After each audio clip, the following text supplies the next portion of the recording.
రేవంత్ అన్న చెప్తాడు, కేసీఆర్ తెలంగాణ తల్లి విగ్రహాన్ని పట్టించుకోలేదు, కేసీఆర్ తెలంగాణ తల్లి విగ్రహాన్ని ఆయనకి ఇష్టం ఉన్నట్టుగా ఆయనే కట్టించుకున్నాడు అని చెప్పి, తెలంగాణ తల్లి విగ్రహం అంటే ఇట్లుండాలని చెప్పి ఇట్లా కట్టించిండు. అంటే తెలంగాణ తల్లి బంగారం వేసుకోవద్దు, తెలంగాణ తల్లి పట్టుచీర కట్టుకోవద్దు, తెలంగాణ తల్లి పేదరికంలోనే ఉండాలనేటటువంటి ఆలోచనతోటి రేవంత్ అన్న ఇక ఆయన ఇష్టం ఉన్నట్టు కట్టించిండు. తర్వాత కాంగ్రెస్ పార్టీకి సంబంధించిన గుర్తు ఇట్లా పెట్టిండు, చేయి గుర్తు కదా కాంగ్రెస్ పార్టీ. అట్లా తెలంగాణ తల్లి ఏమో మొక్కజొన్న కంకులు పట్టుకొని బతుకమ్మని పట్టుకొని ఉంటుంది, బతుకమ్మ తీసేసిండు.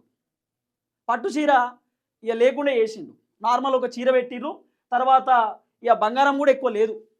మళ్ళా కిరీటం ఉంటుంది పాత తెలంగాణ తల్లికి, బీఆర్ఎస్ ఉన్నప్పుడు ఉన్నటువంటి తెలంగాణ తల్లి కిరీటం ఉంటుంది.